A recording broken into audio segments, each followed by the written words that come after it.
מזכירות לי ממתיני, את יפה בלב מדבר, נותנת לי את נשמתך.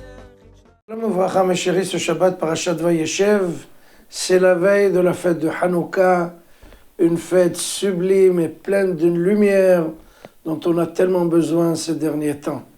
Et on a toujours eu besoin. Et la Parashat de Vayeshev, en fait, c'est une paracha, c'est l'histoire des tribus qui se chamaillent, qui se disputent. Et malheureusement, on va descendre en Égypte à cause de ces disputes, de ces chamailles, de ces problèmes, de la jalousie, de la haine, des différends. Et tu te demandes pourquoi est-ce qu'on en est arrivé là. Et il y a de dizaines de points d'interrogation sur Joseph et ses frères. Premier point d'interrogation, son père, connaissant les problèmes et la haine et la jalousie, eh ben, il envoie chez ses frères à 70 kilomètres de distance pour aller voir ses frères. Mais Jacob, pourquoi tu fais une bêtise pareille, Chas v'Shalom? Là, tu es en train de mettre en danger ton fils. Joseph, il aurait pu dire à son père, papa, tu connais la situation, il y a une très grande tension entre moi et mes frères, pourquoi tu m'envoies? Tu peux envoyer des employés, des aides, des délégations, pourquoi tu m'envoies moi?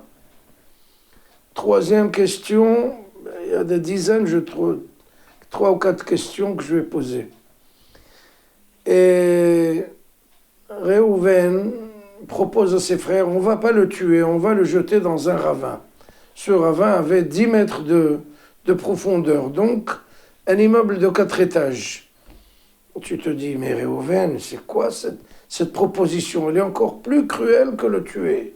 Là, tu vas le tuer avec... Il va se cogner à toutes les parois, il va tomber après 10 mètres et il y a plein de serpents et de scorpions, mais il n'est pas sorti de l'auberge.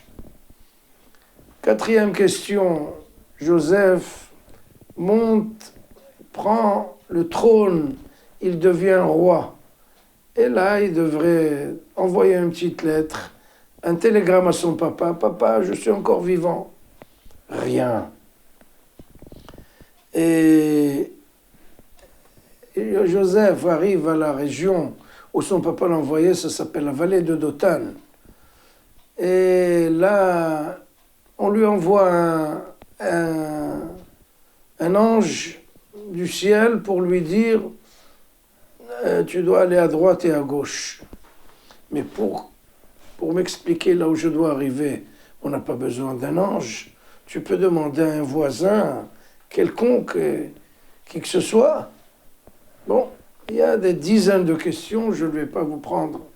Quel est le dénominateur commun de toutes ces questions-là?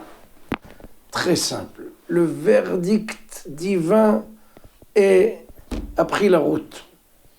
Le décret du maître du monde est enclenché. Personne au monde ne peut l'arrêter. C'est très simple. Le processus céleste a commencé. On doit descendre en Égypte. Donc on est tous aveugles, on ne comprend pas. Tout ce qui se passe, c'est à Kadosh Baruch Hu. Le Ramban Nahmani dit Hagzera emet v'haritzut sheker.